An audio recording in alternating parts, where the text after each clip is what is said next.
Great. Hello, everyone. Welcome to what day is it? I don't even know what day it is. Friday. This Friday. is episode 19. Nancy, thank you so much for coming along for our evening of percussion activities. I know you don't need an introduction, but Nancy Zeltsman, everyone, welcome. Great to be with you. And you're no stranger to this platform. We've done this before, so I'm sure it's going to be great. And I know everyone's really excited to see your feedback. So we are going to first talk about your music activities, because I know you've been performing a lot recently. So do you want to tell everyone watching what you've been up to? Well, last fall, I had my first sabbatical from teaching in 30 years, and I undertook learning a whole new solo program of rather obscure music. Not so much like it represents a lot of styles. There's classical music and Baroque music and some contemporary and some jazz influenced and some new agey things, but it's probably all by composers you don't yet associate with the marimba, because I found all this music in different styles. So that was part of what was refreshing for me. And I'm going to play this program at PASIC this fall. Amazing. It's called Drinking Water, which is sort of connected to the refreshment aspect of it all. And also I play a tune by Antonio Jobim called Drinking Water that I found. And so it was very humbling to learn a whole new program at once, and it really made me so thoughtful about the learning process, and especially when you're juggling learning a lot at once. And now that I've lived with everything for some months, it's just very interesting to think about all the layers of how we live with pieces that we've played, over sometimes years, or they're new, and that's such an important part of how we become close to what we play and what we do. And so it just made me extra thoughtful about all of that, and especially appreciative and understanding of people in the learning process with things, because it's so front and center for me to be thinking about that for myself again. Yeah, that's sort of led me on to my next question. So if these composers have not really written for percussion and marimba before, did you have quite a hand in sort of supporting that element of it, or? Well, basically, I adapted all the music. Oh, okay. I adapted all the music myself. So one was a piano piece, one was harpsichord, one was a 6-string electric bass. One was the Jobim tune was just a tune that I arranged. Cool. One of the people at my recording session said, this sounds like Paul Lansky's Hop for Jobim. Like, it's a pretty involved arrangement. So I really spent a long, long time on the arrangements. Yeah, that's amazing. And then you're going to be showcasing those at PASIC as well? Mm-hmm. All right. I'm actually going to be there for the first time since 2017. Can you believe? Excellent. So, Great. I will be coming to that. Anyway, as much as it's nice to catch up, we need to move on. So welcome. We're going to go to China. Bless Rui, it's late. So she's stayed up really late for this. So thank you, Rui. Yes, thank you, Tim. Thank you, Nancy, again. Yes, yes. Let me introduce myself. And I come from China, and now I study in Belgium. My master, yes, degree. And Nancy, you are very famous, so I'm very nervous in this class. I know many Chinese students was study with you. I know, like Jia Yu. Maybe you remember Joyce Law. Yes. Jia Yu just graduated with her master's from Boston. Yes. Yeah. Maybe I have some technique problem and some basic problem, and I wish you can give me more advice. It's very important. Yes, thank you, Tim. I missed only one word you just said. Some technique problems, and what's the other aspect that you're thinking about? Yes, basic problem. Yes, basic. Yes. Is that what you mean? Okay. Yes, Okay. yes. Tell me tell us all your history with Marimba d'Amore by Keiko Abe. How long have you played it? Yes, I played that for almost 3 months. Okay, Yes, 3 months. great, great. Yes. All right, Nancy, this is, I'm sure you know, this is 10 minutes 22. If you want to cut that short, just speak up and let me You know. can cut. Because Okay. I think you've watched some of this already anyway. So if you want to do that, you're welcome to do it. Just give me the nod and I will bring you back on. All right, here we go. Let's have a little listen. Rui, don't forget to mute your mic as well. Yep.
Can we pause?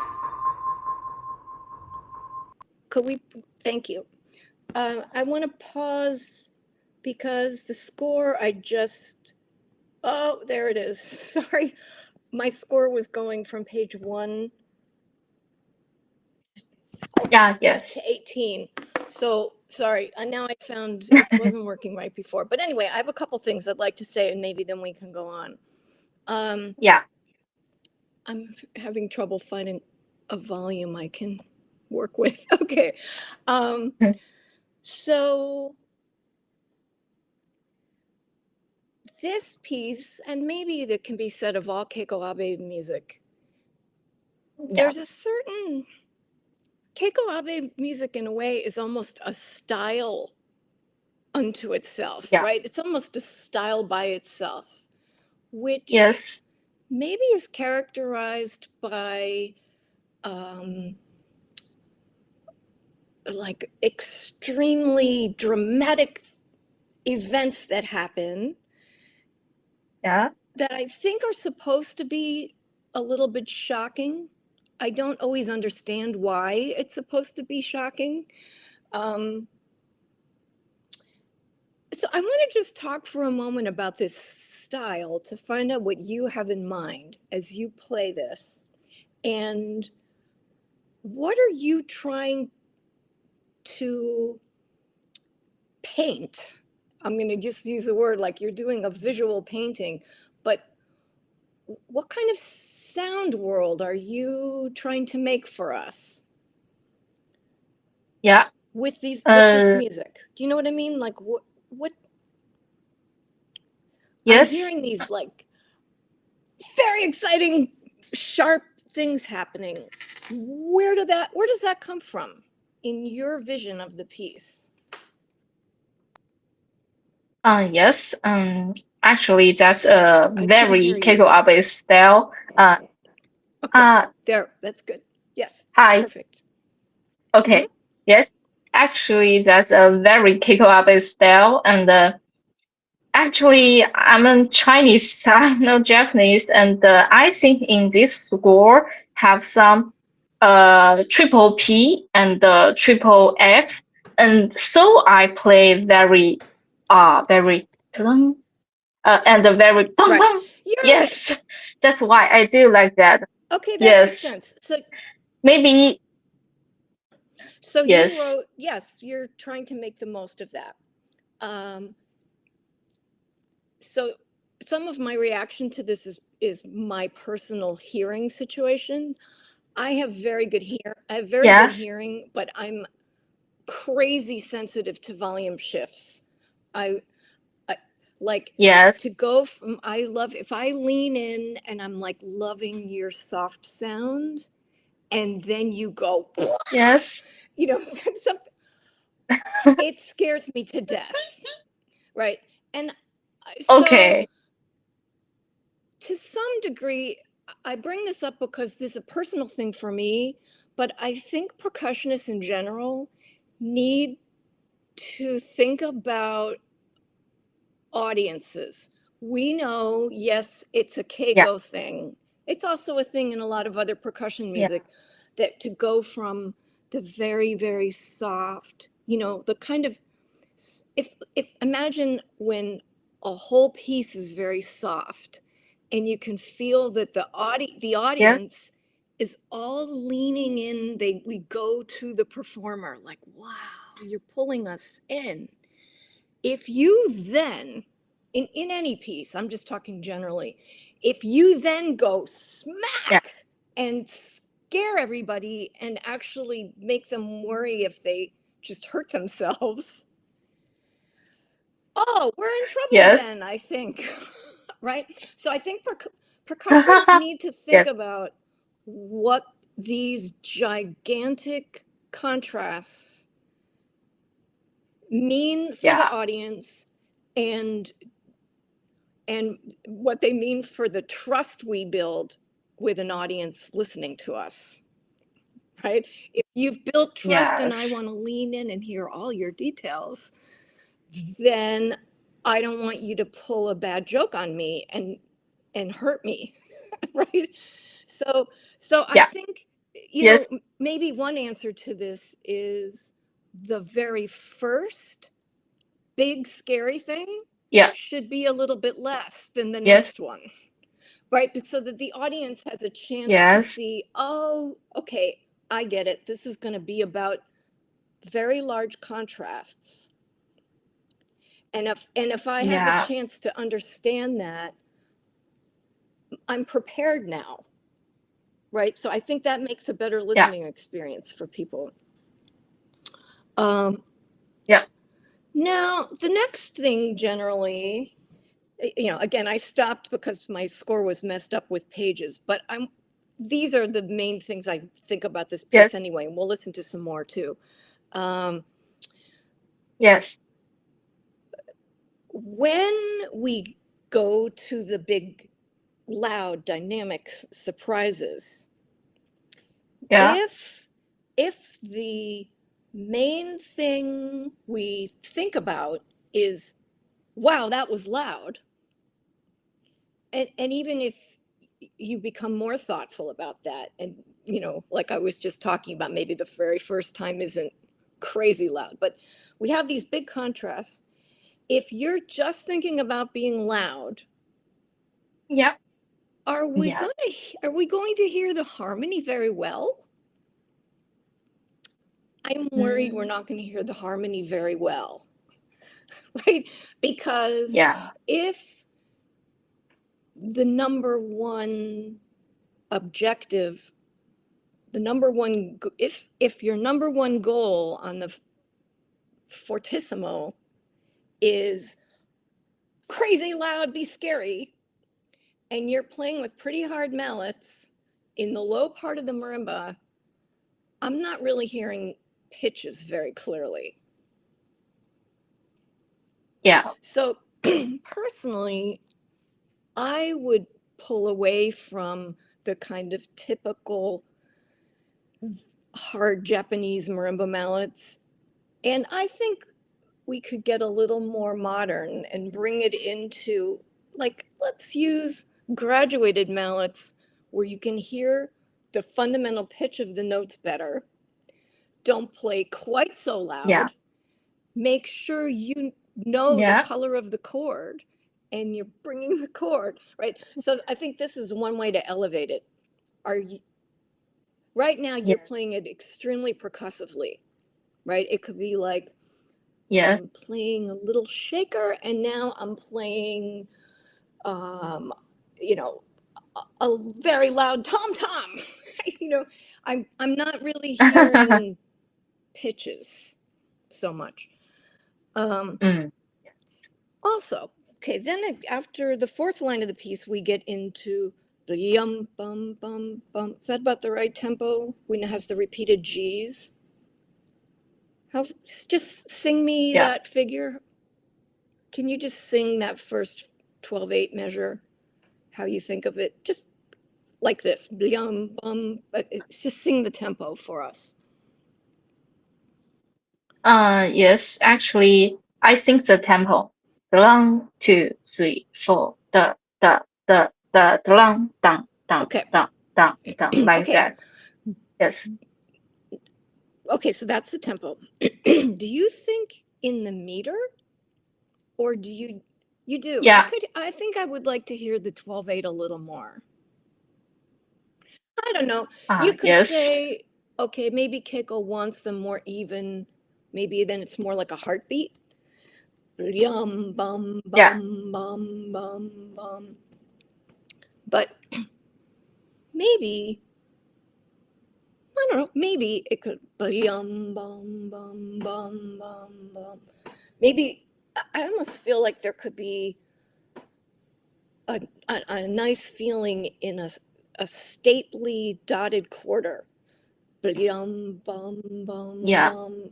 Feeling this pulse as well as gong gong gong. This is kind of flat, and to me, yum gong gong gong gong. That has a little bit more, another layer of flowing. Okay, Yeah. then you had this thing that goes, I don't know, you're sticking, but you would go, some very loud right hand note played. Yes. So that's actually not written. I think it was these grace note figures where you brought over a kind of dramatic right hand. Is this the, what Yes. made you do that so Yes. loudly? Because that's written mezzo piano. Uh, yes, that's my problem. Maybe sometimes little, yeah. So Yes. you see a grace note figure that's just going one, two, Yeah. three, bum, right? That's what she wrote. One, two, three, bum, Yeah. bum, bum, etc. And then it gets up to mezzo piano, but get a bum, bum, bum. When you went, you made it into like a taiko drumming thing that, was very much more, Yes. yeah, I think that Yeah. was also too loud and not what she wrote.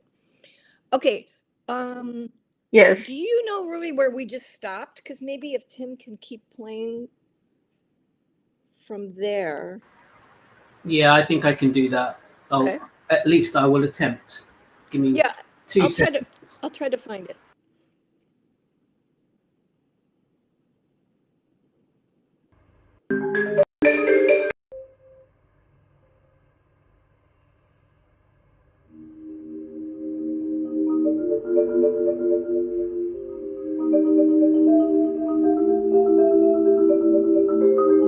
Do you know where this is?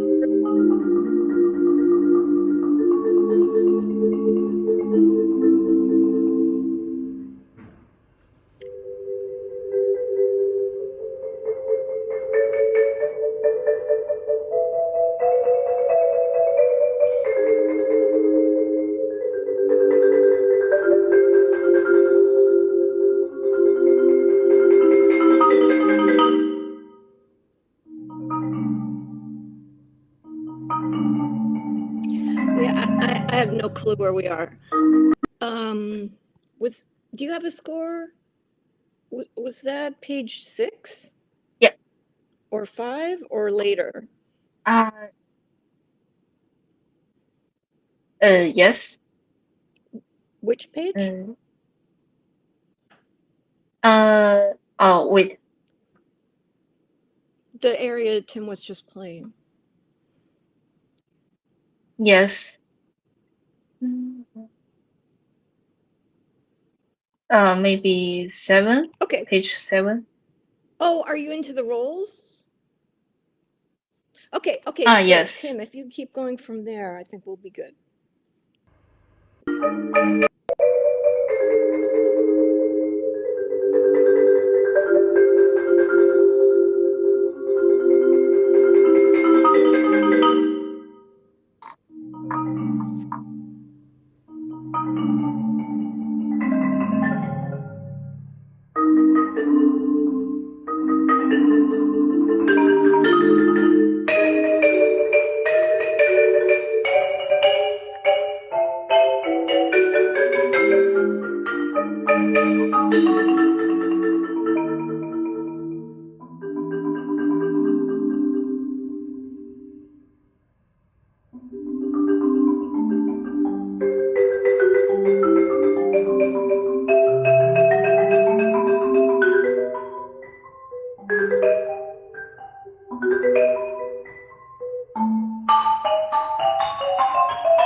Okay, everybody give Yes. you some applause. Thank you very much. Very nice. Yes. I have a question. Yes. Do you have a score with you? Yeah. Yes, I have. I have a feeling, I'm going to guess that page 14 is one of your favorite Yes. pages. Yes. You play page 14 differently than anything else. It's the most expressive page. And it's the one where, Yeah. this is for everybody not looking at a score. She's been coming out of playing it's pretty near the end. She's been playing a lot of 30-second notes, but then it goes Yeah. into very soft rolls, and it's the most lyrical that you play in the. So, like earlier in the piece, I wrote myself some notes to. I'll be more specific in a moment. There's some places where I think the melody could come through more, but you're really so focused on 30-second notes. It's like they're in charge, but they don't need to be. But suddenly here, everything was in a beautiful order of priority. I could hear melodies come through really beautifully. Yes. Give you a heads up. We've got a couple of minutes left. Okay, good. So, one general suggestion for you, and then I'll tell you some quick things, but I think a big thing overall, because this is a big, Yeah. it's a big expanse, this piece. I suggest you Yeah. write or just sit down and study, where do you see sections? Do you think there's 4 sections to this piece? Do you think there's, maybe there's 7 or 9 sections or something?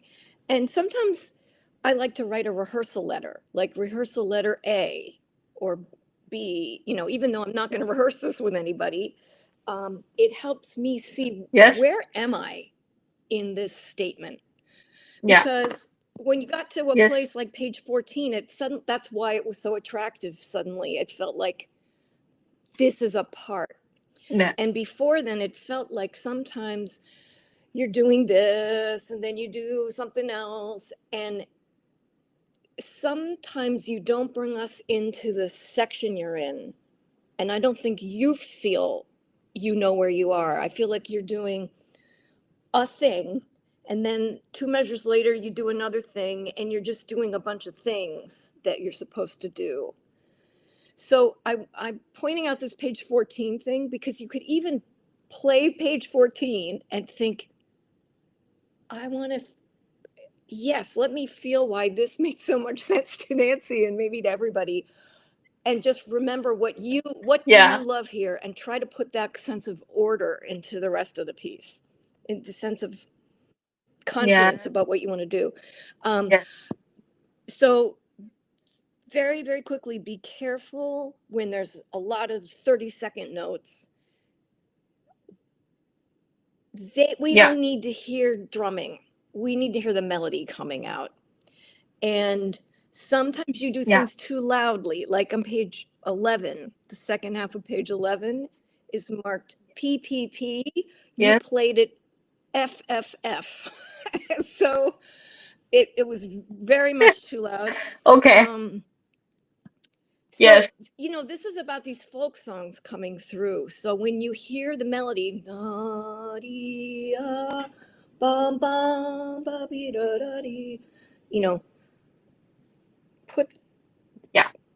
honor that, bring out the tune.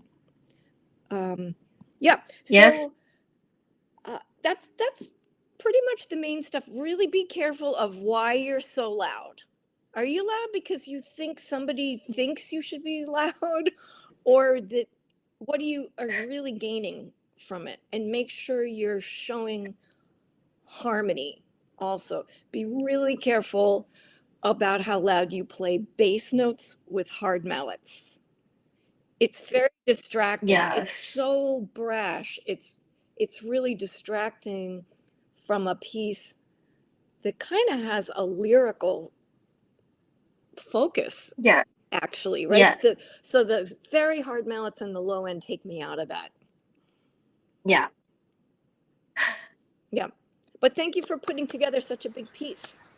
Yes. Thank you too. That's really Okay, important for me. Yes, great. actually. Oh, I'm so happy. Yes. Yes. All right. Well done, Yeah. Marie. Sleep well. Yes. Thank you. Yes.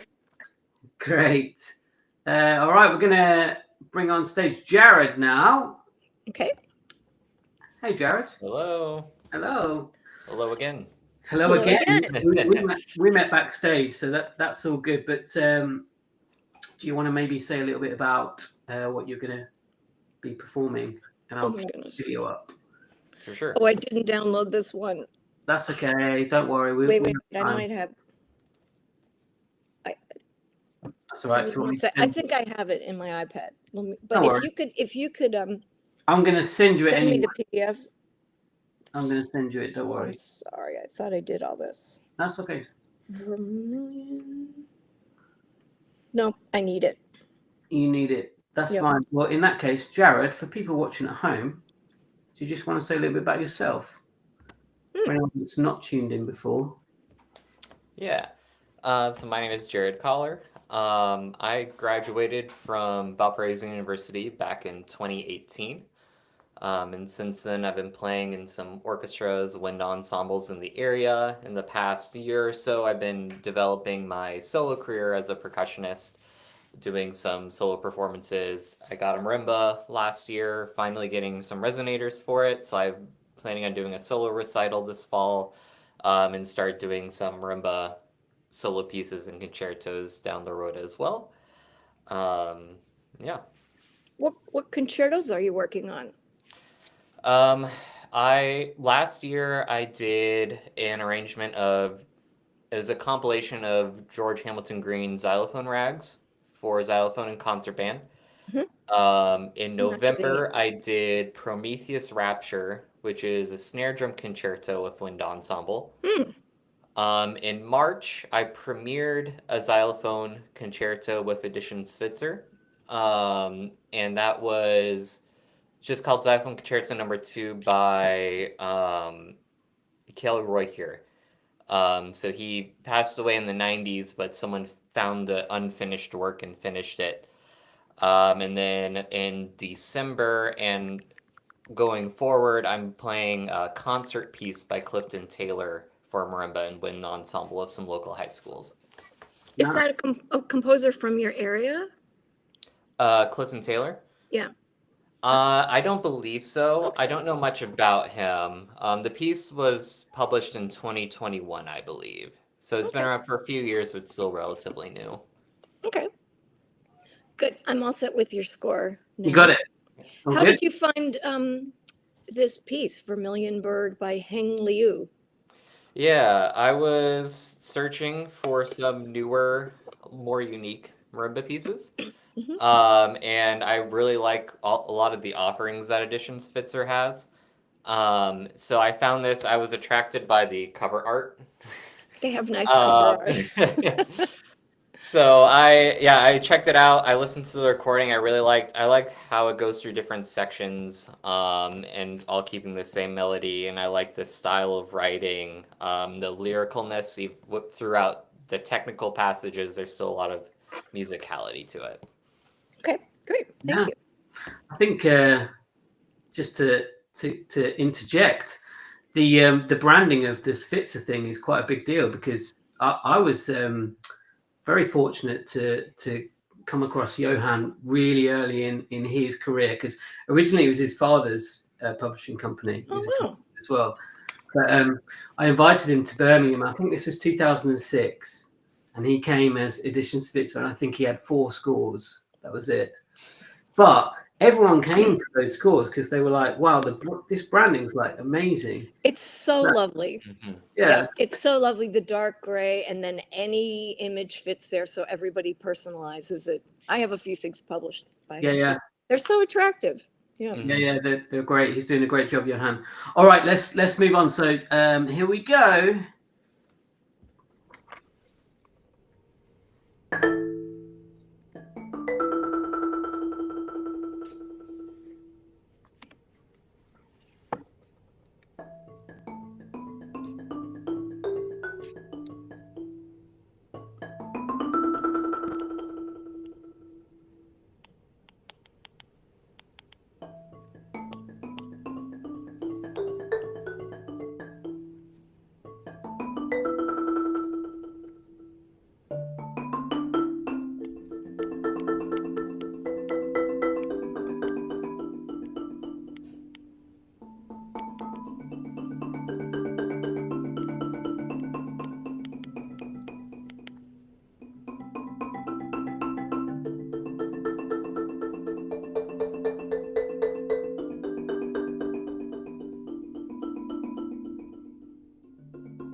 So that stopped just a few pages before the end, right? Right. It stopped Okay, at letter F. Yeah.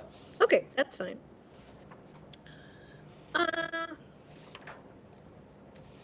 Okay, so I never heard this piece. Well, I feel like I've heard a little bit of it before, but I don't know this piece very well at all. I'm not even sure I've heard it before. But it feels like there's little tunes in it. Yes, right? Mhm. And I feel like they are embedded in a lot of times, right? And my guess, especially because it's about a bird, is sometimes it could be lighter. And one way to get to lighter would be, I think I'm going to sort of work backwards because some of the ending stuff is fresher in my head. When we see, for instance, this page, let's talk about letter E. This is the heaviest thing, very heaviest thing you played, the section we just went through. So we're hearing this drumming, right? What's the main thing happening there?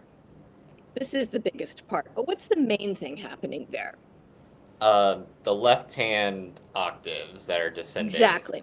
Yeah. So here's the thing, especially the section just before this is marked cantabile, mezzo piano, and this has a sweeter melody.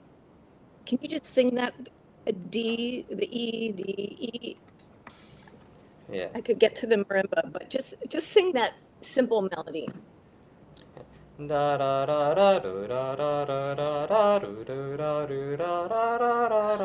and is that's the tempo? That's closer to tempo it's supposed to be. This recording was after I'd only spent a couple weeks learning it before I recorded this. Okay. So it's still a little under tempo for the recording. I think the tempo's fine. I'm just gonna, I don't know if it'll work for me to play anything over this, but can you hear this? Yep. Okay, all right. So I'm gonna try to just plunk out this melody. Well, I'm just playing.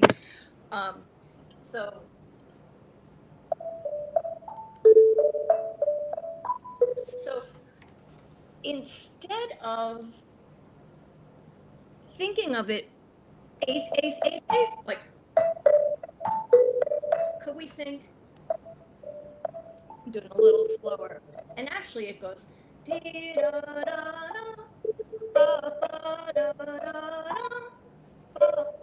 now I'm singing only the ones that have tenutos. The notes that differ from the ostinato underneath don't all have accents. So I think you need to go on a little fishing expedition here and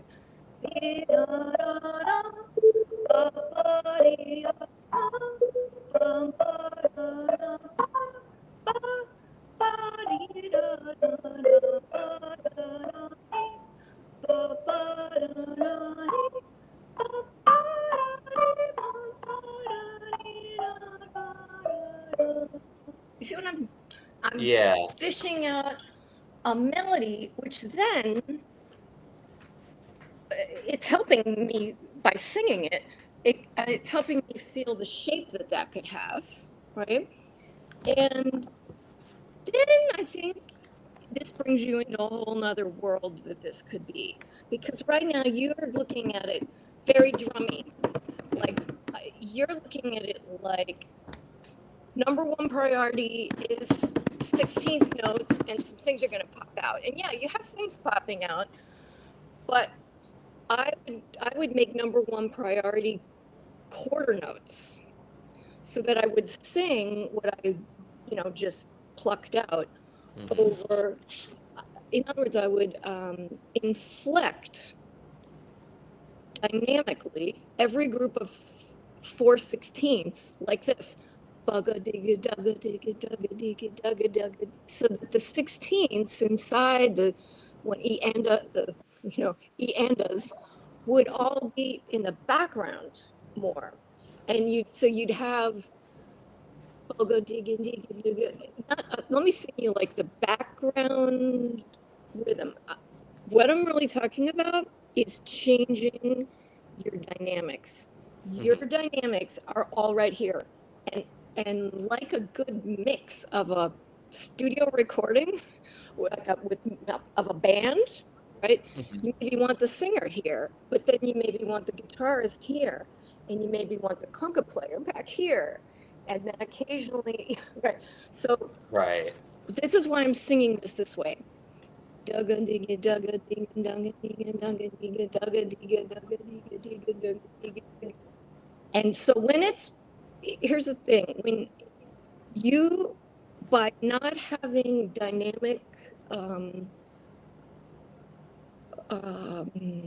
depth, Yeah. right? Some things are close and some things are farther away. You are being extremely faithful to the dynamics. You're like, well, it's marked mezzo piano. But Right. when a whole page, you're going, you want mezzo piano here, dugga digga dugga digga dugga digga dugga digga. But in most music, mezzo piano means, to me, and I think to most people, that the general world should read as mezzo piano. But then within that, some things are right here, and some things it's a mix, right? So I think you've been a little too literal, a little too observant of the mezzo piano, and made it flat. Think of mezzo piano instead, maybe just as a feeling. It's like if you were sitting at the other side of my table here and we were just conversing, we'd be talking in kind of mezzo piano way. But there would be dynamic depth and change in the way we inflect words, right? So this is the same Right. kind of thing. So dee doo doo da, dee dee doo doo da, boba. Like, now take what I played at the marimba, shape that, and make it feel in 4/4. And the 16s are just there because they're the subdivision. The conga player is very, very softly playing the 16s. So I think I'm starting there because I think that would be the ticket to reimagining the whole approach you have. And also why I'm starting there is I think that little melody is kind of at the center of the vibe of this piece. So I think it's instructive of the vibe of the piece, right? Yeah. So now here's the thing I meant to say to Rui as well, too. In the sections where you have a chorale to play, it's very funny to play a chorale in the context, in the middle of a piece that has had 16ths or 30 seconds written out, because you had written out boogie digga doogie digga digga digga doogie digga digga, and then when you go to the roll, I'm looking at long notes, but I'm hearing bigga bigga boogie bigga bigga bigga. Right. So I'm not hearing a difference in the style. So what I would suggest to you is measure 10. Is the bottom of the first page where the first chorale happens. Maybe I'll even see if I can bring everything over. I don't know if I can do this at the marimba. I might be able to. Just play only the chords. Like, what if you just played? Can we see this? Oh yeah. Okay. Instead of, okay, you're going to roll this. Why don't you start by looking at this section, this is measure 10, by just going 1, 2, 3, 1, 2, 3, 4, 1, 2, right? Or play this at a piano. It's really nice to go to the piano and just discover the music you have to play in the simplest form, right? Because when you, Mhm. I'm just gotta grab this. When you play it at the piano, you literally are just sitting, making it look so simple, right? It's just Right. boom, bum, bum, right? And take the inspiration of how chill that is over to the marimba, and then you could roll more, bum, like with the piano. What happens on the piano? You play the notes dynamically. It doesn't stay exactly the level you put your fingers down, right? It drops a little.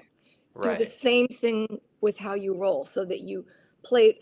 So I would suggest you, Rui, everybody, when you have a chorale section, just play it and make it beautiful. I should have stayed at the marimba.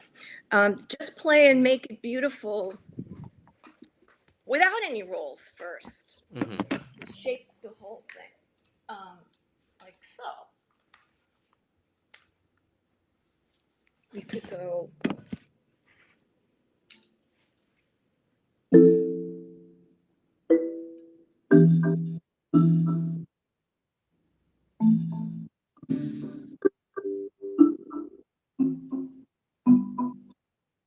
Right? And make that just beautifully shaped. And then you're only rolling to keep those notes alive a little bit, right? Mhm. It's not that you're going texture, right? You want to kind of downplay the texture there so that it's fresh when it comes up in the piece. And the composer's really written a rhythm. Right. Okay. Okay. Where did the marimba? Okay, there. All right. Now, your very opening roll needs a lot more shape. It goes buka, and you're rolling on one note.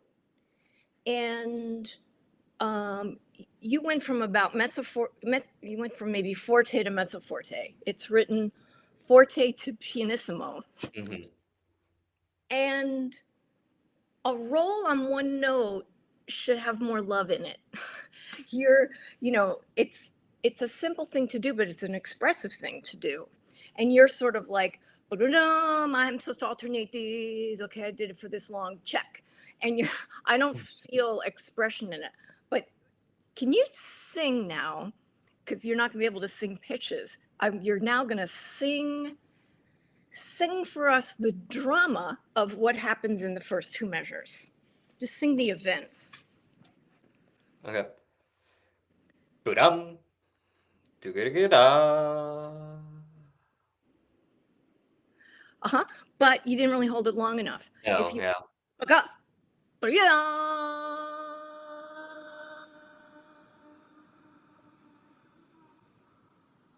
See, it was hard to hold it that long. And then that meant something happened musically because it would make us go to, you would kind of pull us in with this very simple thing because you go, do it again. You'll see it's Yeah. so, I've started to feel self-conscious holding it so long, and so will you. But then you'll realize you're making music for us. Ba-dum. Ba-dee-ya.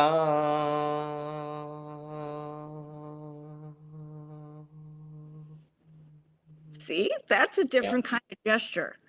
And the role, as simple as that is, can be extremely, it can really grab us, even though you're just doing Right. the simpler things technically. Uh, uh, okay, then there's the part that goes boom, gung, gung, gung, gung, gung, gung, gung, at B. Hmm. Can you sing me that? Fine, let's look for something to feature in there too. What do Yeah. you? To me, it's the top voice. That's kind of the melody in there. Boom, da da da da da da da da da da da da. Okay, And so that's something that I'm still not sure because there's all the slurs and the staccatos and the tenutos is figuring out how to play and phrase it. Well, it's beamed in groups of 4/8 notes. Mm-hmm. That's a clue. I would feel it in 2 groups to the bar. Boom, up, and actually sing that rhythm again.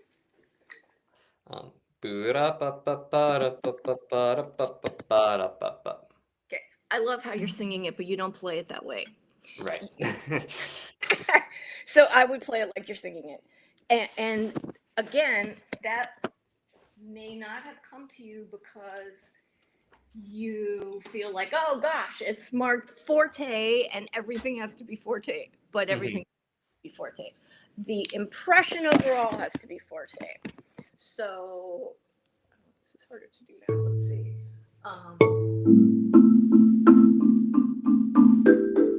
So if I'm just like, you know, the musical vibe is forte of just like, wow, right? If the musical vibe is, whoops, something like this, I don't need all this. With you, I felt eighth, but I'm gonna feel. I think you should focus on exactly the thing you just said was like, oh, I have slur marks and staccatos to deal with. Yeah, you need to deal with those. And maybe the way could be singing it the way we've been doing here. Sing this again.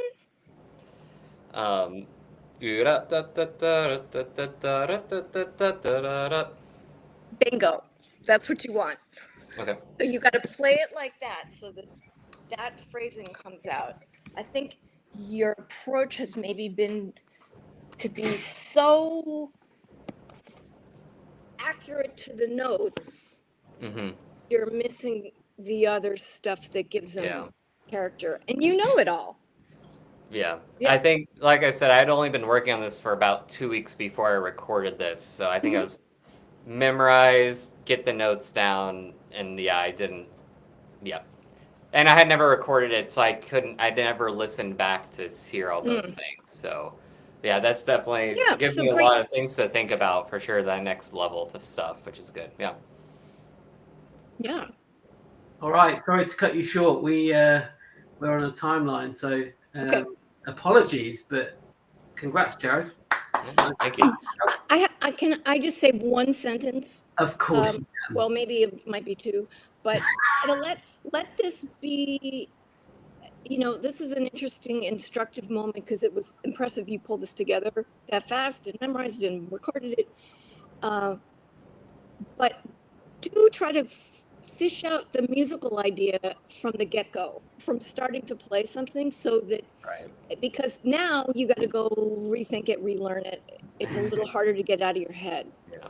And so, you know, kudos you did all that fast, but really try to figure out the musical goal from the beginning. Worth it. Okay. Yeah. I have that sometimes with students as well, like younger students that learn the music and then they say, oh, I'm going to like put the dynamics and the shaping in. It's like, well, just do it at the beginning, then you don't need to. Right. Because from the beginning, then those things change your whole technique, Jared. Yeah, right. So because you practiced don't ching ching ching ching, but you need to be able to actually go, oh, how does it feel if you're slurring it? Blue up. Oh, I have to change the dynamics to go blue up and then blue it up, bounce, bounce. Oh, maybe I would play shorter little strokes on the dots, on the staccatos. So then you even have articulations mixed in here, which you want to get your hands used to doing. Right from the beginning. That's a technical thing, really, that you needed to learn from the beginning. And now you need to undo some stuff. Right. And I have been over the last week. I took a break from it for a week or 2, and now I'm going back to it and doing those now. So, but yeah. Okay. Yeah. No, I get it. Yeah, you're definitely correct. Well, good. Have fun with that. Yeah, thank you. All right, nice one, Jared. Well done. Very good. Okay, we're going to go to Lorenzo now. He might be at his school because I think he's working. But hey, Lorenzo. Hi. Where are you, Lorenzo? Hey, hopefully my internet's better this time. I'm at the Texas at Arlington. Okay. Great. And do you want to tell us a little bit about what you're going to present? Yep. So the piece I'm doing is called Umbral Ambitions. It's about like a villain. It's a big like finale of a story between the hero and the villain, but it's from the villain's perspective. So it's really dense, almost I'd call it angsty. The texture is really fast, really big. So I'm a huge fan of it.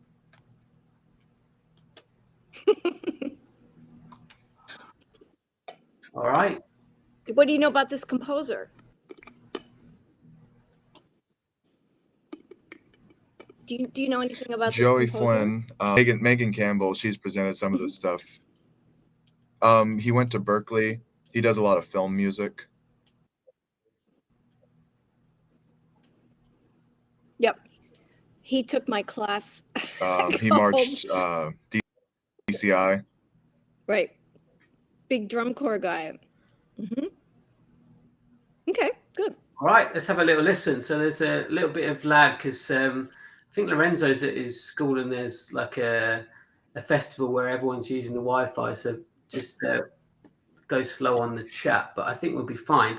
Let's cue up the performance. Here we go.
Very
good. Made it back. Yeah, you made it back. Yes. Very good. Joey would like how you're playing that. It's very. How long have you worked on that? So I did it for my junior recital last spring. So Mhm. a couple months. That was a Yeah, it couple weeks sounds. after reworking it.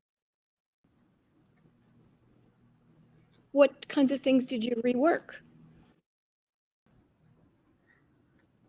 It had been a month or so since so I I had to see. rework it up to tempo. I didn't quite get it I back get all the it. way to tempo. It's really fine how you're doing it. You're doing it really, really well. So you have very good technical command of this, I feel, and it, yeah, it just kind of goes by very easily. So I'm going to be. These are more ideas for refinements. You're doing it. There's all these marimba pieces with a bunch of fast notes, right? Let's talk about what the fast notes can add up to. You know, maybe particularly because you were worried about getting it back in your hands and getting it clean. It's very clean. And I hear and I think I would steer you to try to take this to the next level. What different purposes can groups of notes like this achieve? So the very first time we have them at awakening, it goes and in fact it repeats a bunch of bars, just do the same thing, and it's marked awakening. Well, that's the only clue we have, and piano. What if that was kind of blurry at first? Like, see, I think you are Mr. I want to play a lot of really clean notes. And I don't want to take that away from you. So, but I think you could sometimes play a segment of clean notes that sound far away or sound, this is awakening. Like, you know, when you're just awakening, when we just wake up, we're not thinking so clearly and speaking so perfectly, right? Maybe have it be a little, oh, wow, I'm awake. and gradually, since nothing happens except the same music repeated 4 times, and then similarly another bunch of times, play with what different feelings you could make with these notes. Maybe a little blurry, a little more in focus, or then with certain notes popping out sometimes, and other times make it more about just the water flowing, right? So there's 4 different things that I just brought you to do this with. It doesn't mean I want you to do that all the time, but it's weird to me when the piece starts. I listened to a recording of Joey doing this, and I thought the same thing. I think it's weird when it just goes, here's a thing, booga dooga dooga dooga dooga dooga. I'm gonna do that 4 times. Booga dooga dooga dooga dooga dooga dooga dooga dooga dooga dooga dooga dooga dooga dooga. It's a lot of the same thing. But so I think make that a journey. Then it goes to the G, and it's the same thing. But almost similarly to how, if you were just watching the end of my conversation with Jared, and did you see that where we were talking about the long roll? When he really held out the long roll, it's not that it's such a hard thing to do, but it took on a lot more musical meaning when he really thought of holding it out. And so same with, and here's another example of that with you. You do this lick on the A flat for 4 bars, and you do a lick on G for 4 bars. There's not that much going on, just like with his roll, but what you do with it can set you apart from other people. That can show your imagination with that. Let's see. I don't have very many notes because I thought that I have. Well, okay, I'll just say before this, it started with a chorale from the very beginning. And I thought you did really beautifully bringing out the moving voice. I could hear the melody, and then sometimes you settle and an inner note of a chord changes. You did beautifully bringing those out. You could do a little more with this, with the, crescendo diminuendo shapes, but it's really quite nice. You could also do more with just breathing between things. And especially because Joey invites that, the very opening says breathe. So this is another big clue to what these could do. Maybe we don't always need perfectly even 16ths. We need them to just be able, to ride breath. I especially thought that toward the ending, it was on page 8, where now there's more variety, but it still pretty much adds up to straight notes. Can you sing the melody for me at 87?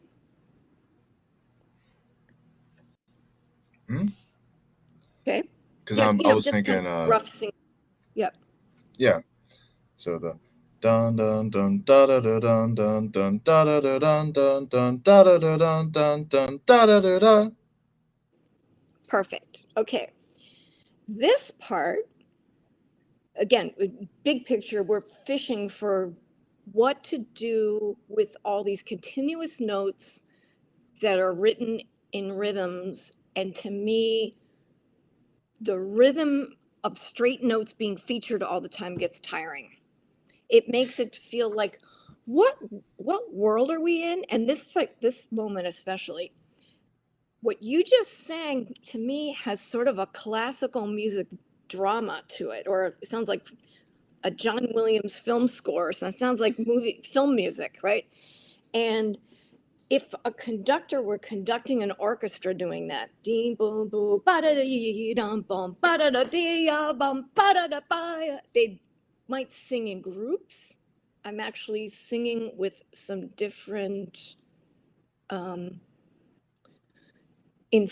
dynamic inflections and pointing to different things. Ba ba dee ya da da ba do do, like separate. Slurred body da da da. This is slurred body ba da da be da ba da bum, right?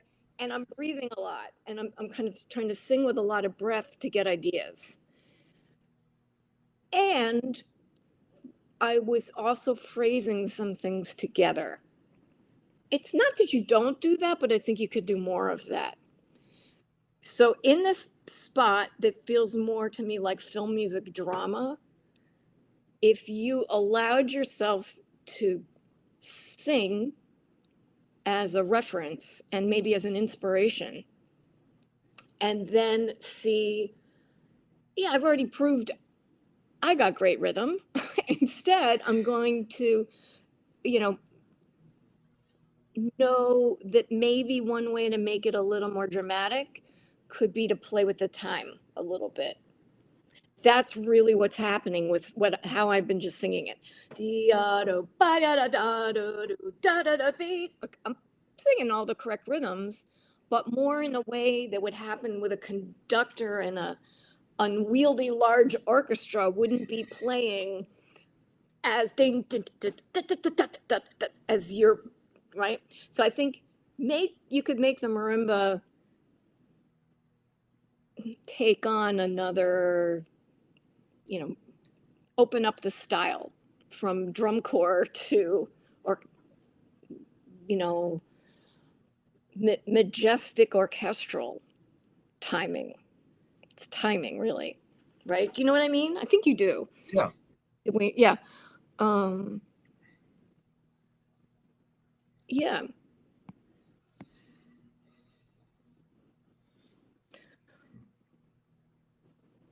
The sextuplets near the very end. I thought I wrote the fast notes are all the same, so maybe be less articulate. It's the same thing as I just talked about. And here, it would be hard to sing this. Can you even remotely sing 137 for me? I think we actually, it's a crazy thing to ask you to sing this, but what would be the best you could do? I guess just focus on the main arpeggios. How's it sound again? Yeah. It's like.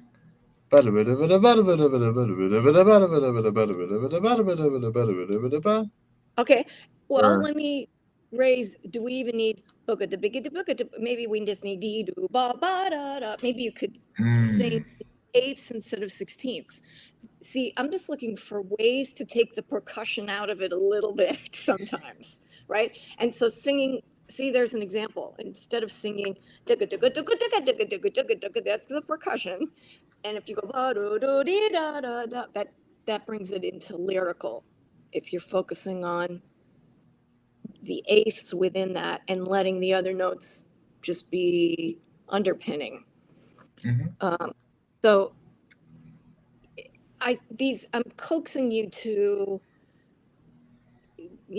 just imagine the sound a little, expand the ways you think about sound. I think you've been thinking about being clean and articulate, and maybe at spots you want maybe this, like big arpeggiated cascades should not be about dicka dicka dicka and not even do do do. Maybe just be like whoa, like a brass. Just so maybe that could be maybe a different articulation brings you to that rather than articulate. Go for it's just all ringing together, and you see. Right now, you're kind of dazzling because it's all articulate and very clean.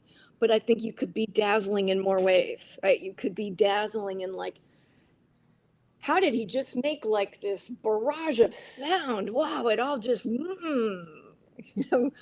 right? So I encourage you, I think this is a matter of articulations and using your imagination of, yeah, you prove plenty here that you know how to be, really clean and you're in great technical command. And now I think you could start stunning people more with command of how that could add up in some chosen spots to like, God, what articulation is he doing now that it's like all ringing together? Maybe it's like slower strokes into the marimba and letting them just ring together. Yeah, it's like experiment with how could you take that arpeggiated thing and make it just seem like a whole brass section ringing together, and that be a scarier villain, then, yep. So any questions? That's pretty much all I got for you. Yeah, at the end, I like that you mentioned like a brass section, because starting at L, I'm always imagining this like as an organ. Oh, great. I think my articulation is getting in the way of, because that's one of the ideas I was thinking about is like, I think I've had a lot of these musical thoughts, but then my hands, because I'm trying to focus on one thing, even though I'm thinking I'm getting in the way of it. That's very astute. I think it could be the ticket might be varying dynamics a lot. So because if the dynamic is the same, you get right? You get them all. But if you go, I'll do it really slow. If you go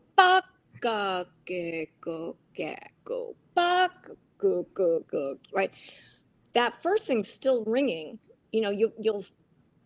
Do you want to try this? I see you're sitting next to a marimba.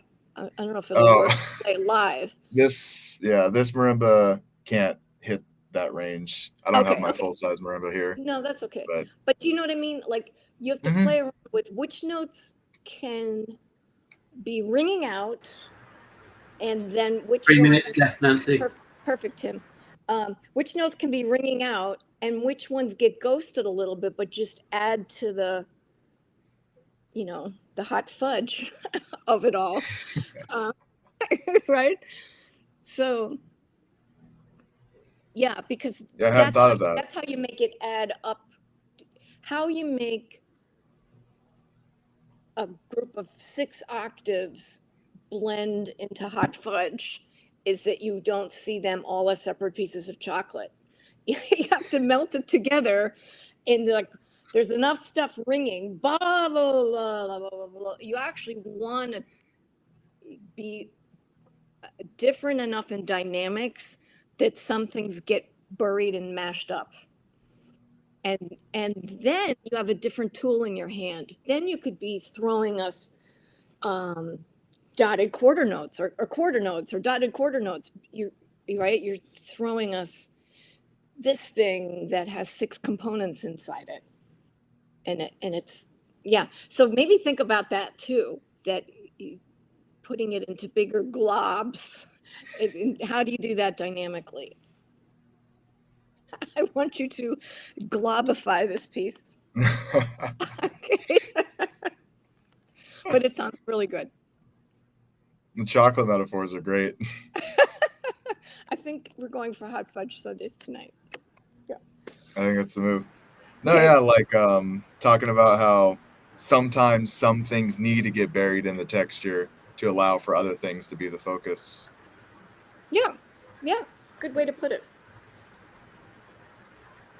All right. Well done, Lorenzo. Very nice. Thank you. Okay. Lorenzo's probably got to get back now. Oh, he's gone already. He's off. He's gone. So we're going to go to Colombia now. Miguel. Wow. Hey, Miguel, are you there? Hopefully Miguel is there. Or if not, we will try someone else. Okay. Eric, are you there? All right, let's go. Let's go to Eric in the USA. Okay. Hey, Eric. Hi, Where are you in the USA? I'm currently in Texas right Okay. now. Yeah, I'm doing my master's in Oklahoma City University with Dr. Dobbs. Okay. Great. But yeah, it's been a good summer. Just got back from another festival, Nice. and yeah, now I'm here. Very good. And what piece are you doing? Oh, I'm doing Mirage. okay. Great. I've got that. Real good. All Oh, yeah. right. And have you, Eric, tell me, have you been on the whole call? Because Yeah, I since the have. beginning. Okay. Good. Because I just want to know if you've heard some of what I said before about dynamics. It might be Oh relevant yeah, here. that's like the big thing for me with this piece. Uh-huh. It challenged me to really go from like super loud to like very delicate dynamics. Mhm. Did you hear what I Yeah, very said to challenging. Rui at the very beginning about how that can be scary for audience members? Oh Okay, yeah. good. All right. I do think that's important to keep in mind. But all right, let's see your video.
Nice, very well done.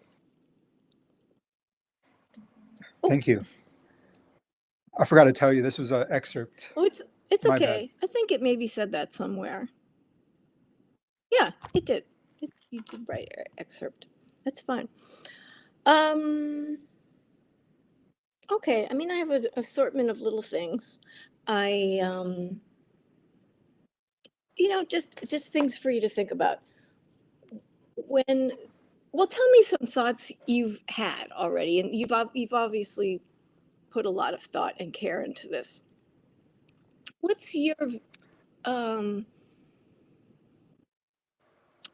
would you describe the spaces in this piece and what they mean to you, and how you've had fun with them or not? How do you look at the spaces? I would describe the spaces as sort of dense. Like they are very open. Like to me, you're supposed to be playing like these soundscapes, and the spaces represent like a moment to breathe, to take in what you heard.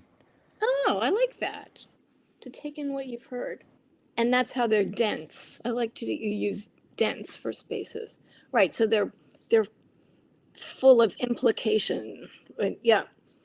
Good.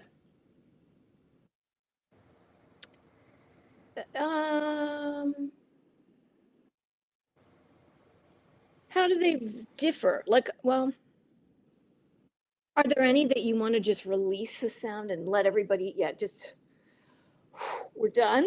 Or do you feel like they're always full of something? I would like to think of anytime I'm playing something that's very full of notes. Where is it? Where's a good example?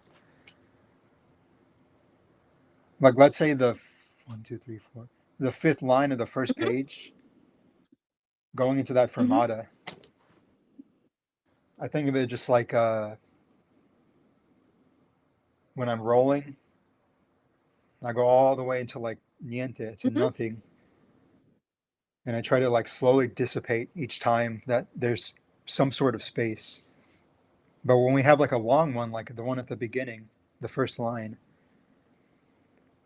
I just want to like have time to let the phrase breathe. Good. So I try to like emphasize anytime that it's longer, I try to hold out a little bit longer, because even through the recording, I did notice I felt like I was rushing through those spaces. Okay. Sometimes.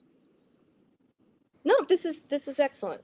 I like the way you're thinking about this. What about at B1, bottom system of the first page, where it says lentissimo, and you have these interesting 3/2 groupings of rolls? How should anybody project, or should anybody project, these complicated rhythms here? There's these 3/2s and then some straight duple rhythms. I think the way I interpreted it was that anytime a new note came in, I would slightly play it a little bit loud. Like I would just come in through the entrance, but I would immediately bring it down.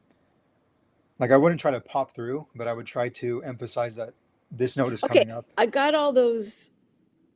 I like that, and I got all those beginnings. Here's what I'm after. Are you thinking, I think if I was playing this, I have never played this, but I might want to go, and like I'm in a triplet. And then sometimes I go, duple, duple. And then other times I go, it's tied over, but I'm in triplet land. Are you trying to project? Because just now, as I sing this for you, if I'm in triplet land, I'm floatier. Ding gong, bong gong gong gong, as opposed to the end of the bar where it's and two and you. Wow. So that's one thing that's always spoken to me about this figure in this piece. and and it continues on the next line. That is it important as part, it says espressivo on the next line, top of the next page at B-2. It seems like maybe part of what you could project, and I didn't think you did this, but maybe I'm just throwing it out there in case this is fun to mess with. You could show, like, here's B-2, that we're like F sharp and F natural, and then here's G sharp on B2, and you're going ding ga 3, dong 5 1. In other words, are you playing them so that it adds up like, yes, that sat in a 5/4 bar, or this sat in a 6/4 bar? So like, in just the way, I love how you just explained, you're going to try to show entrances a little bit. Could you also show entrances of notes within a bigger picture of a meter? Because I think his choices of meter is a kind of phrasing of this. And so I like how you played all this. I just offer that as maybe another thing to go for, of organizing. You explained that you cater to entrances. You're showing us entrances. I got that. But maybe you could also show entrances within context. And that might That be a makes kind sense. of a cool thing to add. Oh, yeah. Because that's kind of one of my favorite places in the piece, that I love the way you explain the entrances. And then it just makes more happening within all of that, to think about the meter. And see how much he implies about that? Actually, I'll just say one more thing about this. Like in the 5/4 bar, he goes, here's a 5. This is the second bar of the second page. Here's a 5. Oh, but you could think of it as a 3 + 2, because he puts the dotted bar line. So I think he's sort of begging for, ultimately, to the average person, this is not looking at a score. This is going to add up to like a boo, bing, boo, just kind of random entrances. Like you said, you like put a little thing on the front. It's going to be that, but maybe it could be within, some of them are going triple. The triplets have a different vibe than the duple stuff, or a group of 3 and 2, and etc. Okay, so then, oh, I know, at B-3, you did this very sweetly, very dolce, and great control of the rolls. I didn't really get singing from it so much. Like, can you sing this? Isn't it? I'll let you pick the key. I don't have perfect pitch. How would you sing this? Bum, bum, bum, bum, Are we at where it says 5, B-3? Oh, yeah. I'm thinking of da-dee, bo-do-da-dee. That, I'm not singing it perfectly, but that area, that's where it says number 5, or that's a 5/4 bar at B-3. Oh, yeah.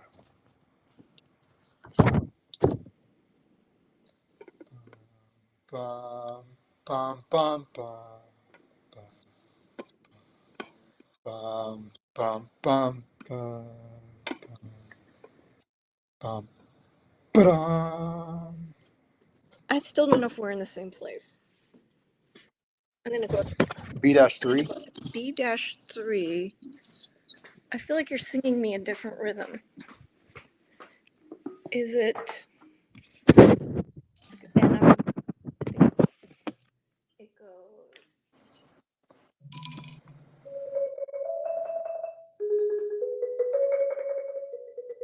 Right, that's the 5, right? Uh-huh. It's got chords under it, but.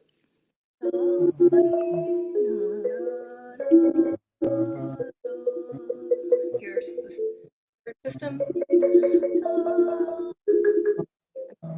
Right. See, this I think is pretty lyrical. And you made it sweet for sure, but I still don't have enough because my laptop's on my room. I don't have enough range to play it all, but it's like.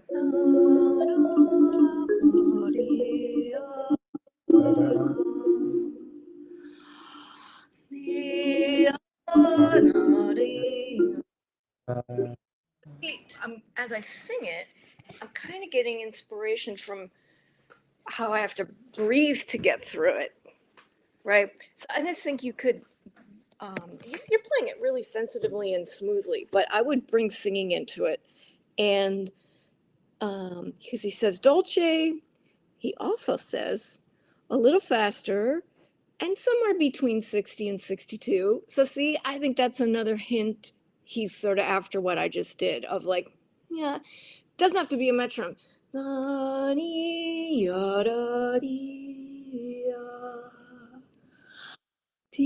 Right?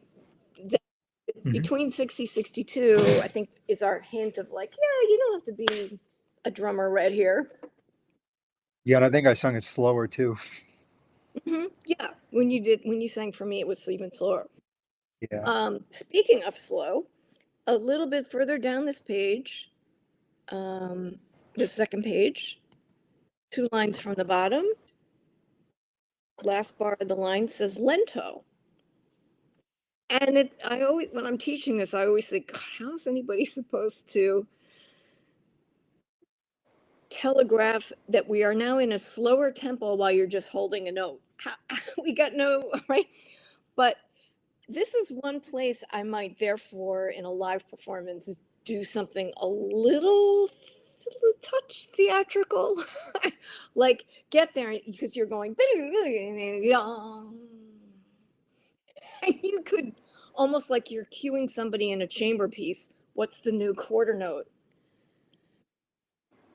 This is one of those theatrical things that would tell the audience you went, you're just rolling, but you're pretending you're cueing someone. It's not stupid fakey to me to do something like that because even if someone is just listening only and not watching me right then, seeing the cue, I'm bringing the cue into my own music more strongly for myself, right? So it's not just a fakey theatrical thing. I think it helps this music right here that is going, It keeps it more right, it grounded. keeps it, so don't be afraid to do a physical thing that just gets you more into what you're doing, and maybe somebody will watch you and catch it too. The next thing that's really cute, the little march, I thought you were too soft at the Alla Procession C-1. It's maybe a little too soft just because this is kind of the catchiest part rhythmically in the whole piece, right? So because it really does, it sounds like a perfect little snare drum part, I would make it a little cleaner and bring up, still very small, but book it up, book it up, little, just make sure it's all speaking. Then be careful at the sforzando.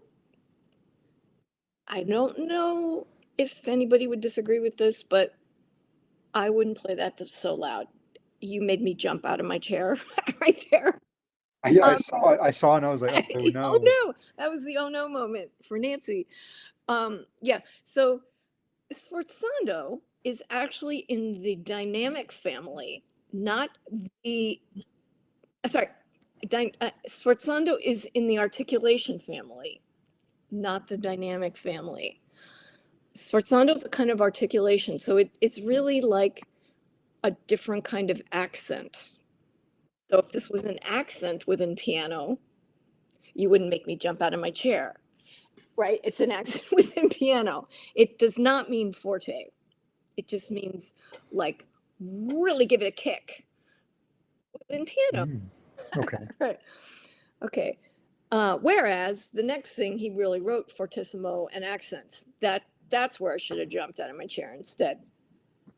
And actually, I loved that the third system of this, where sforzando's, those two are in the articulation family, right in the middle of the page. Those you did great. You didn't make me jump out of my chair, nor did you at the fortissimo that follows. That could have been louder, but it was a very Nancy fortissimo. I liked it.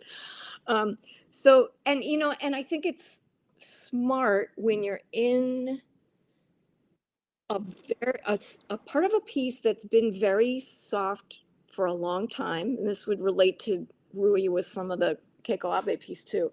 Whenever you're in a piece that's soft for a long time and then there's a shocker, maybe back it off a little bit, because it's going to be shocking anyhow, right? And I think maybe those moments when you've been piano for a long time is not the moment to show your utmost dynamic range. It's your, right. It's just a shocker relative to where you are. Page 19. Here's where it says 5/4. So you have these groups of 5 notes over the 3 big beats. You see where I am? I do. I thought you could, those all seem a little bit separated. Like I just heard, bop, do, sing me how fast this goes. Okay.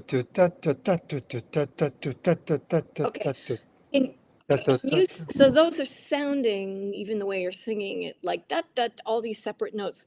And I wrote, could you make them gestures, not individual notes? How would you do that?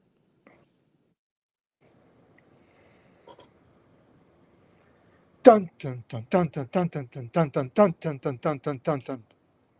exactly what I meant. And how did you achieve that? What changed? I was kind of thinking of like emphasizing the first beat, and then like it's kind of like 3/2. Right. Well, you just made the 5s have dynamic shape, right? And rather they were flatter before. So dinku gu geku geku gu geku. Well, yeah, maybe that's flatter. And then you just sang body do bada dee. You're just expanding the dynamic difference between the higher ones. That's nice. I love the way you played the rapido molto, the 4th line of this page. It's the lick everybody sweats, because you did that beautifully. Thank you. And then the lento in the bottom line, we just talked for a bit about lento and maybe even kind of showing people the new tempo you're thinking. I would again here do that more. What you did was make the roll speed lento. I think I'm not sure I bought that. The opening, playing the roll itself lento, because I think it's more about the tempo feeling lento than a technical thing being lento.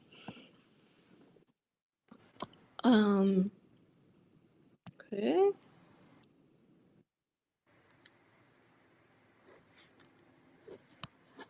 Sing me, did you get up to page 21?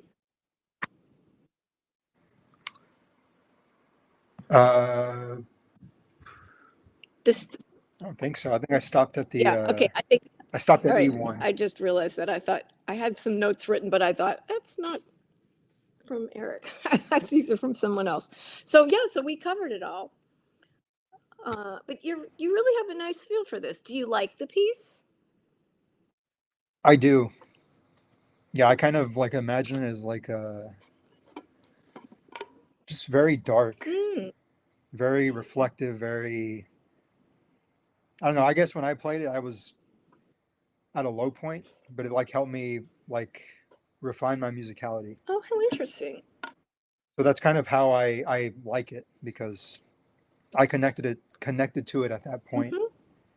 And I was getting ready for grad school, and yeah, I just love how like the dynamic ranges are so wildly different.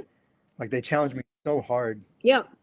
Because I was so used to playing like melodic marimba literature where it's just the dynamic range varies, but this one is like it could be forte one measure, the next measure is like niente, just disappears.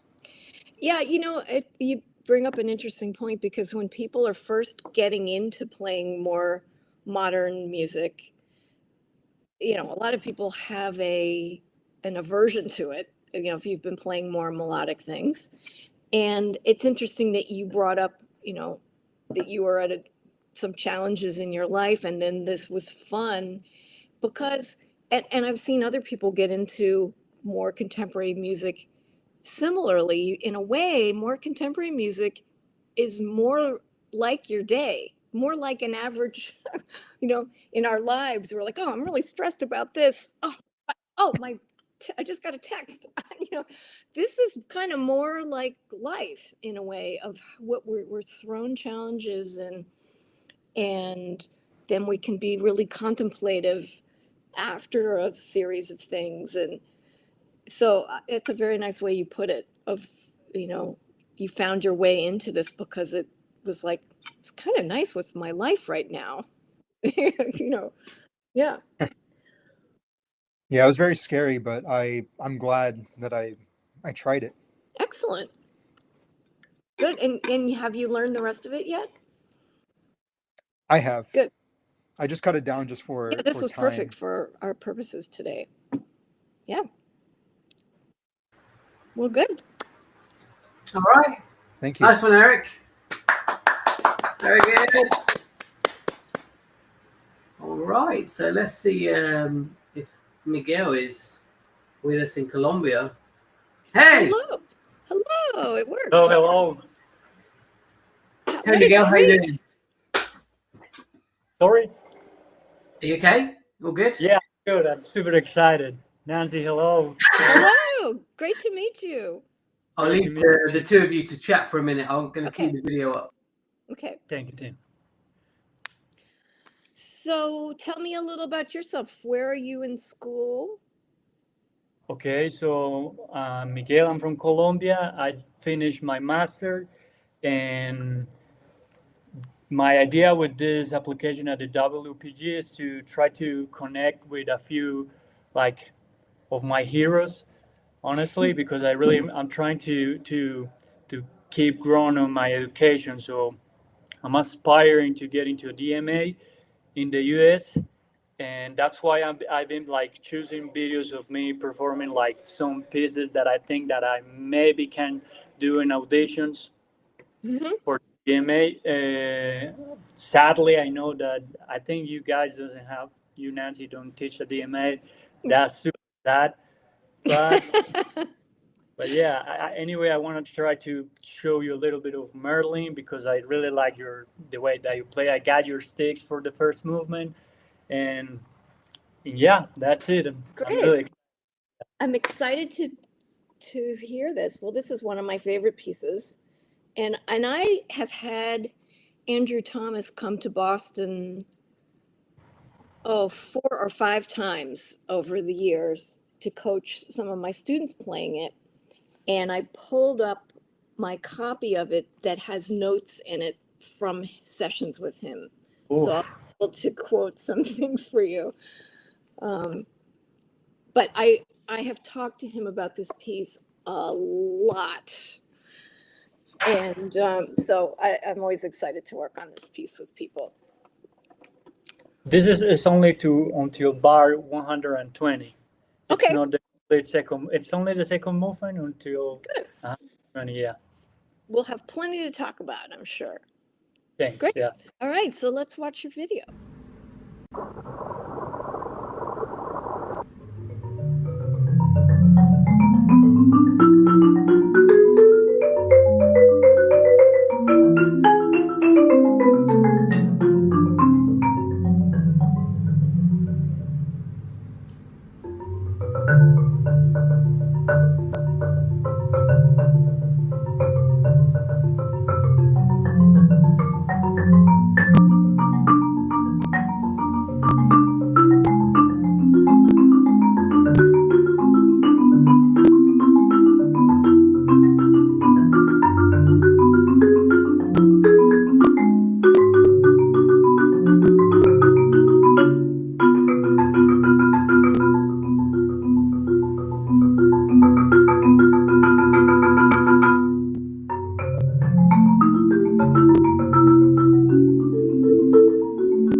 Oh, sorry, Nancy, I don't hear you.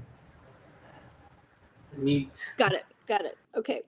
So, very good. There's a lot. You're really on a good track, that it's flowing. And I want to encourage you to emphasize, bring out more a looseness and a dance quality. So your tempo was very good. He wrote about 72, and everybody always plays it too fast, and he hates that. He does not want it to be just, you know, you're definitely in the right zone in the pacing and the tempo feel. It shouldn't just be about fast notes. It's so many notes, but he wants it. In fact, I'm looking at, this is a direct quote, "Don't worry about speed, make shape." That's an Andy quote. And so that's what we're going to focus on the most, because you are doing that. But I think you could even get into your body more, that you relax in between some sections, because you look a little bit like we all feel playing this piece of like, playing Merlin. And, you know, we know that feeling. But one of the things I found the most interesting working with Andy is, oh, Sorry. okay. One of the things I found the most interesting with him is that he approaches this like a pianist. And what do I mean by that? I mean, pianists, if they sit and look, he's a very fine pianist. If they get a piece by Chopin, or, you know, well, that you would think is a little romantic, but even Prokofiev, or if they sit down to play a piano piece, pianists do not face rhythms like percussionists face rhythms, right? Right? They see a bunch of rhythms in front of them, but they're not going to think it has to be perfect like I would play it on a drum pad, right? Percussion. So we need to get out of percussion head. And this is why I often start, when I work with any students, what do you know about the composer? Because if you know that they're a pianist, they don't, you know, they might not be so drum pad rhythm perfect, right? I've heard Emmanuel Sejourné talk about this too, that if you know someone's into jazz, or you know someone's into Latin music, that gives a world of clues about what their approach to the rhythms are going to be if they wrote the piece. So the biggest influence that Andy's being a pianist has on this piece is that in between the sections you can breathe a lot. So like if somebody goes that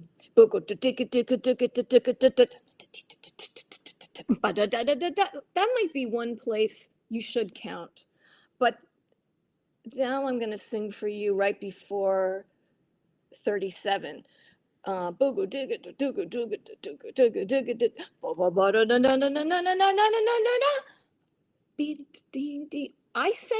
I left a big space in how I sang this, right? Here's the big lick. Right, sorry.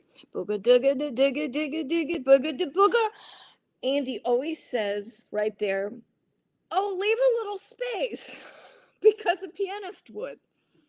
And also, even in orchestra music, after something loud, the conductor leaves a little space so the sound goes away before the pianissimo comes. So it's not only a pianist thing, it's sometimes just a music thing. Leave a little space after something very loud. Now, I want to start by talking the most about measure 37/46, where it goes.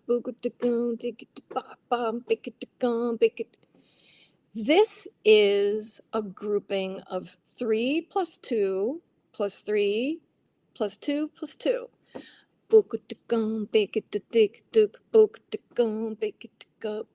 And look, that stays the same for a little while.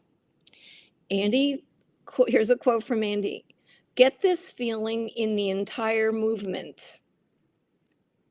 The thing that the entire movement has not always that pattern. Sometimes it's 3 to 2, 3 to 2, 2, etc.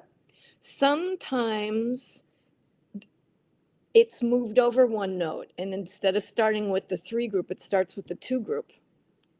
That happens later, and you get 2, 2, 3 to 2, 2, 3 to 2, 3 to 2, 2, 3 to. Okay, but notice, and I've said this to some other people about showing the meter. I'm a little heavier on beat 1 in how I'm organizing this repetitive thing.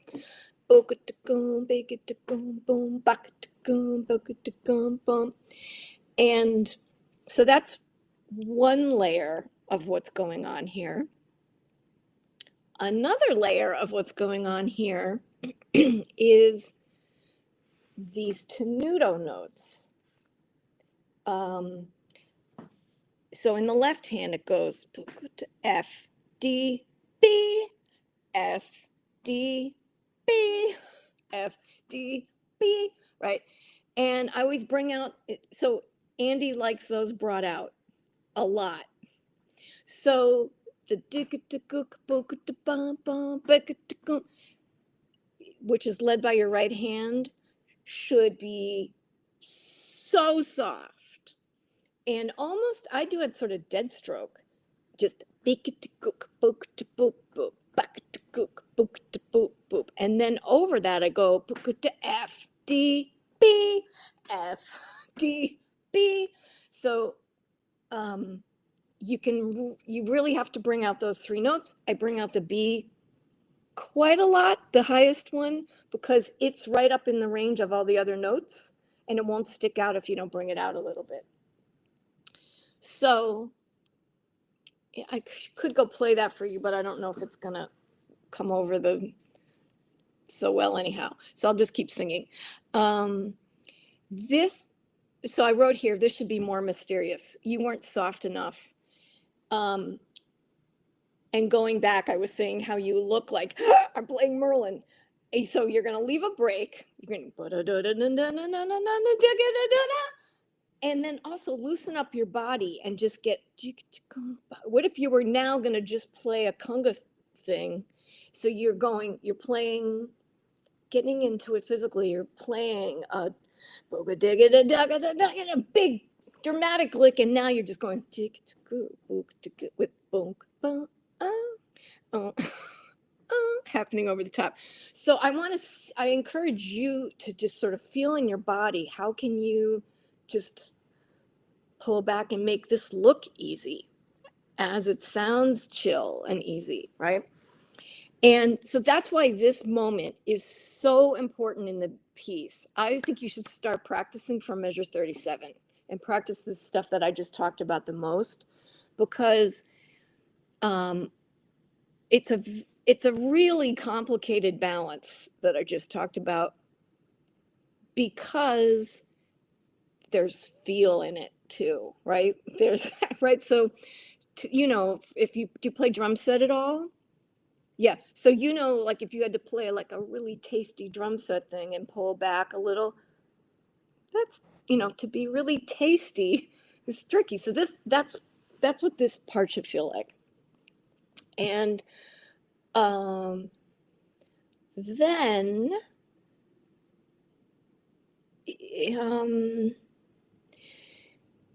there's this lick. The first lick on this page that goes, well, my pages are cut up differently, where it goes, this is in the middle of the page for most people.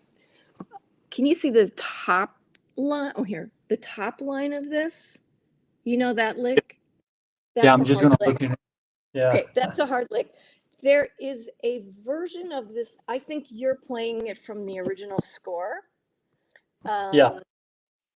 Do you have my book that's called Four Mallet Marimba Playing? No, unfortunately not. Okay, let me show you something.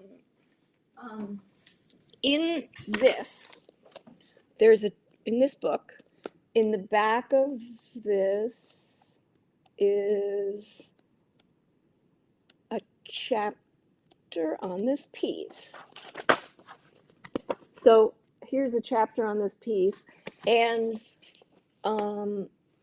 here is a little list we call errata, which means changes that have been accepted by the composer, to changes to the original score. And if you email me after, I can take a picture of this and send it to you. Because in this very hard lick that's at measure, suddenly my page won't turn. The one that I just showed you, measure 53. William Mersch, for whom the piece was written, he premiered it. He had Andy change the arrangement of a couple of notes, and he made the lick easier. We should take all the gifts we can get. There's a very short list of things that William Mersch suggested Andy change. Andy's totally cool with them, and it lightens your load for a couple of the tricky licks. I can send you that list. What it is instead of going boo, go, go, go, go, and you just go, you can see what I wrote in green. Maybe if you can see, you move a note over. Let me see if I can line this up really well. No, wait. Yeah, I don't know if you can see what I wrote in light green. In the second measure, you just move a note over, and now it's easier. It's easier because you go single note in the left hand, double in the right hand, single left, and they all do that, and without leaving out any pitches. Okay, and okay, so then 57. Again, I know I'm sort of obsessing about this 37 section of but I'm obsessing about this for a reason. What I'm singing you is softer than you played most of it. And I want you to feel where you can like pull back. And this is the part about Merlin people don't get. Like, I'll read this quote again from Andy. It's a feeling. It's more about, it's a feeling more than, oh my God, a million notes to play, right? So he really wants it to have more soul, right? Than be a very academic, difficult thing. So measure 57 is similar. It goes dig, gook, but up. This has phrase marks. So I bring out phrases with dynamics. So I go 2 to 3 to 2 to, I say do do do go do dig to go. Yeah, I won't. Yeah, just play with dynamics more. Lean into the beginning of a phrase, and then here's the big thing. At measure 70, this is big page 3. Everybody freaks out on page 3. In my recording session, Andy was at my recording session of the piece, and he said, oh, Nancy, you know that thing that I told you to do back at 37 where you bring out boom, boom, bing? He said, actually, I want that for all of page 3 also. And I said, Andy, I am not going to be able to do that tonight, but I will do it in the future. So now, the way I So I, ever since then, do bring this out. But this page, you just did it all too loud. It's got to also start 2, 3, 2, 3. Oh, 2, 3 to 2, 3 to 2, 2, 3 to 2, 3 to 2, 2, 3 to 2 is now our new drum setty cool rhythm. But underneath, you have to go F, D, G, F, D, G, F, D, G. And also we have to talk about one more thing. So you know how I've been talking about groups of 2 and 3 and 2, etc. Yeah. If anybody's looking at this score, I hope most of you may have this score, because, well, I'll just hold this up in case not. Now, some of them, so the beaming is important, that we're seeing groups of 2 and 3, but you see how sometimes the beams are connected at the top? So it starts this page at 70 with a 2, 3, 2 made into a family because there's a beam across the top. I'm talking about, Okay. Yeah. right, this, whoops. I think you all know what I mean. Yeah, the first line of right. the So page. how do you do that? So, okay, right. So I'm going to sing for you how you do that. It's with dynamics. And so you would go like, do goo go go do do do ba go do do go ba da dee da do do ba go do go. So I really think of them sewn, stitched together. I'll sing it again. Dee da dee da da da ba da da goo ga ba da dee da do go ba go do dee da bo da dee da dee da ba go go ga ga. Right, and so it's all really cool articulations and dynamics. You have to. The way I'm stitching together the 2, 3, 2 is by, listen to my dynamics. Da da dee da da dee da ba coo coo baka. Right? I'm just kind of dee dee dee da, kind of falling asleep to make the first 3 groups become a family.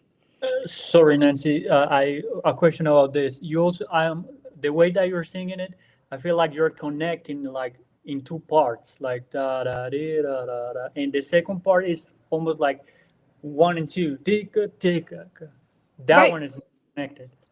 Exactly. That's not connected because, and then I'm going to be sort of loud how I sing or play the beat 1 of any measure. So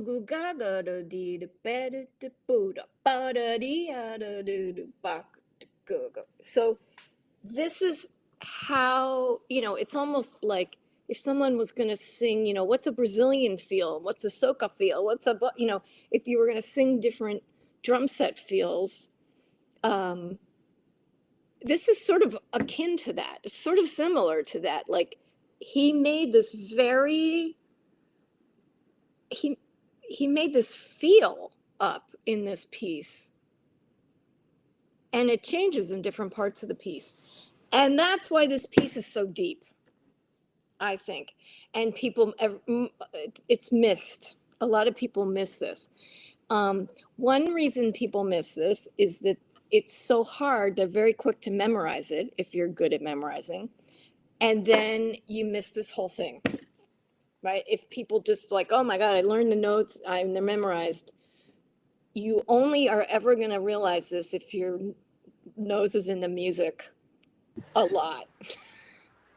Thanks, Tim. Yeah, Okay. I think that also it's because I didn't have this perspective of Andrew, because I was all the time that I listened to the second movement, I just kind of think about the poem, like the Merlin poem, and I don't feel like it's a groovy thing because it's sad and he dies and everything. So it's crazy. I'm so glad you brought that up.